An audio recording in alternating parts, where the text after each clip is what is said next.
What up, guy? Welcome back. Today is Monday, which means it's Magic Monday. And I know a lot of you, on the last few Magic Mondays, you're like, Chris, when are you gonna do it teaching something? Well, today, that is the day that I will be teaching something. And I know a lot of you in the comments are gonna be like, Chris, you're not supposed to teach the thing anymore. Well, you know what? This is my channel, so shut up. To be real, this is an original card trick, something that I come up with. Actually, the first trick I've ever released into the magic world, into the nether of the magicians. It happened to be, I think, 6 or 7 years ago with a company by the name of Illusionist, who I eventually started working for. Now, back then, to break into the magic industry, I wanted to create a name for myself. And the thing was, a lot of these magic companies, they were getting a lot of offers from a lot of magicians, and a lot of new and exciting products were coming out. So they didn't really have time for every single creator. The tides have turned, let me tell you, because you show any magic company anything nowadays, they will scramble to release your product. I'm telling you, take that from me.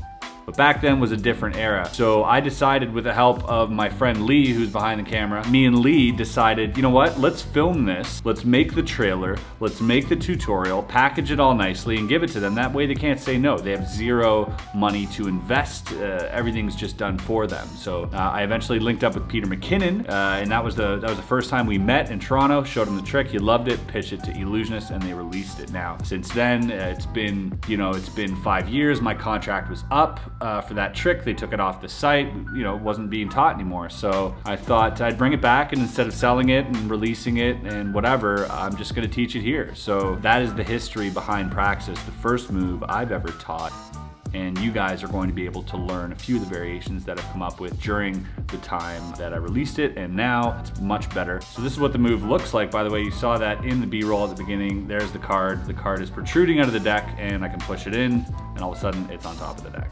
That's basically Praxis right there. Another application for this, or another way of doing it, is a little bit more sleight intensive. They look at the card here. As I come back, the move's already done, and the card is on top. So you're gonna be learning those two things. So if you're ready, grab yourself a deck of cards, crack your knuckles, because it's time to learn some magic. Let's go. All right, guys, so I'm gonna give you a behind the shoulder view, because I think this is probably the most practical view.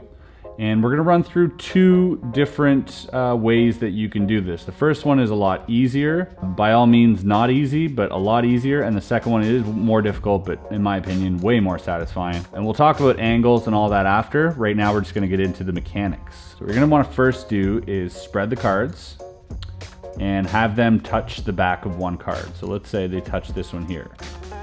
You're then going to bring this hand down so that you can bring this card up with your middle finger, right? So it's very simple. They touch a card, you take it out like this. You show it to them, holding it like this,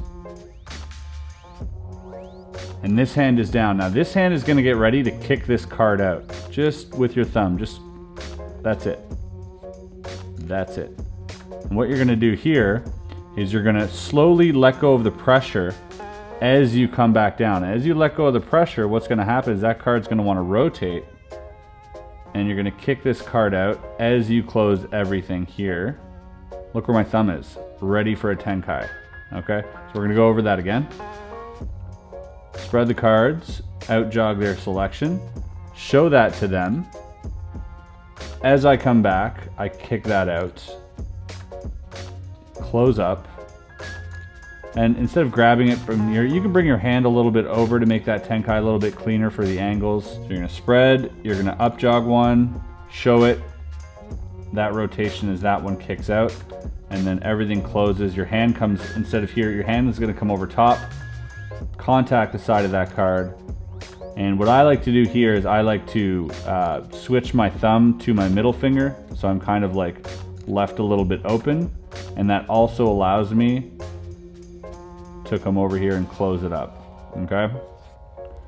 Now, one thing I see a lot of people do is this big motion where they're here and they come back and they swing it, and that's so gross. Don't do that ever. All right, if you're one of those people, just don't, because this motion here, super weird. All right, don't do that. It's just a matter of letting go of the pressure just enough, and gravity will take care. Trust gravity. Look, this one's already ready. I'm already ready, but I'm down here. As I come down, I'm just gonna let go of the pressure a bit.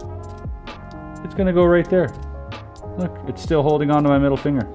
I'll show you from the back what that looks like. That jog. I'm here.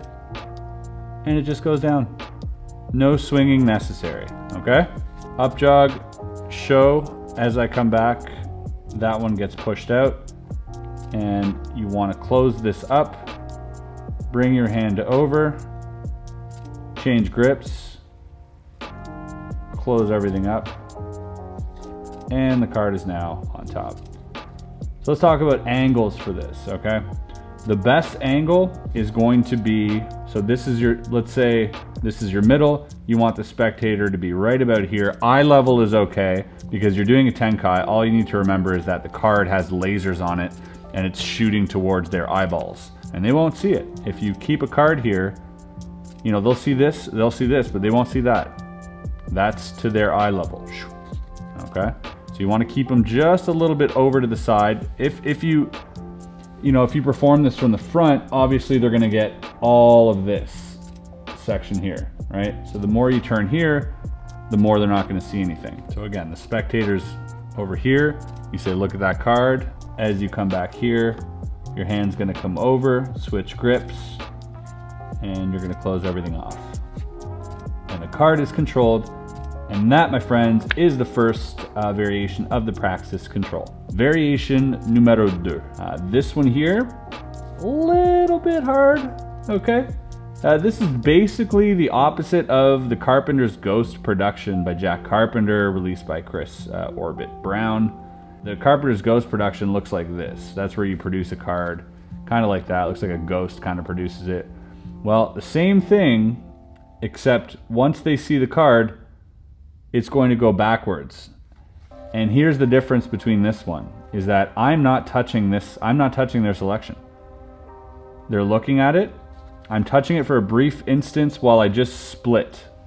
I split, I show them that card like this, but as I come back, look at my middle finger, it's not touching it anymore. The only points of contact are the bottom corner of this card and the bottom corner of this card. And they're allowing that to rotate, okay? It's a bit trippy. So they see the card, I let them see, I can even do this, that's fine. They see it, as I come back together, I let go of everything. And on the way down, that's going to rotate by itself. And again, right into this position. Now that's gonna take some practice. The card's just gonna wanna, you can see it. The card's kind of just, and my finger's not touching them. This is just, I'm applying pressure here. Let me show you from this side. The cards are just falling like this. Look, look. See how that works? So as they're here, let's say you're the spectator, I'm showing you this, and again, same angle as the other one, but this time it's a little bit more sensitive because as I come down, I don't want this to flash. I don't want you to see that movement. So I'm gonna cover that up by closing up the deck, and as soon as I close the deck, that's when the move is done. So it happens really quickly, and as an exposed view, you're doing this. All right, one more time. They see the card, on my way down is where that card gets rotated. So from here again, spread, they touch a card, you show them that card, so this one here, the 8 of diamonds. As I come back down this way, I'm going to close everything up. Now at this point, you can pause, you can riffle through the deck. I mean, that card's not going anywhere.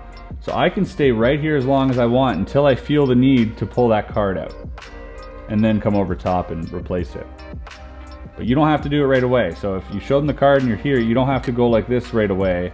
You can if you want to for video or something, but if you're in person, you're here, I can come back and say, okay, well, your card's somewhere in this deck. Now I've got it in this palm, and then when I'm ready, I can replace it. And replacing it, you know, I've played with so many different types of replacements. I think the one for this that works is just grabbing the deck and rotating it, and that looks fine. You know, some people like doing this where they turn it over. I think that's weird. Or, you know, that one, I also think that's weird.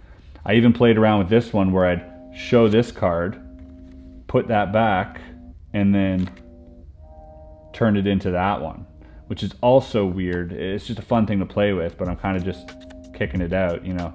I played around with this one too, where that's their card, and I go here. Again, there's something fishy going on. So I think the best way to do it is just literally to come over the deck and rotate it, or just, if you can get away with just replacing it, that's fine too. So up to you. Fun move to practice nonetheless.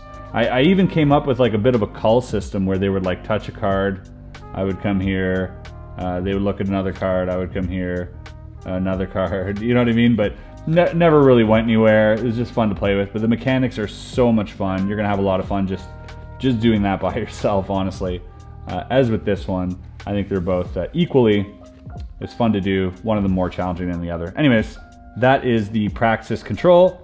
Hope you enjoyed it. All right, boys and girls, that was Praxis. Hope you guys enjoyed that. I put a lot of my time and effort into this move over the years, so if you're just starting it, don't get discouraged. That's sleight of hand. That's the way it goes. You're just gonna suck until you don't suck as much, and then you're gonna not suck as much until you get really good, right? And that's just the way it works. And it takes years sometimes or whatever. But I thought I'd give you this, something to practice on the couch. As I mentioned in the tutorial, I don't use this regularly. It's just a cool move, and the mechanics of it are really what sort of gets me off, is behind the scenes. And I think you guys are gonna have a lot of fun practicing it. And if you do, you know, post a video. Make sure it's good, because if it isn't, don't post it. Simple. So simple. Anyways, guys, thanks for watching this video. A like, subscribe if you're new here. We'll see you Wednesday for another puzzle. And yeah, have a good Monday. Peace. Rock.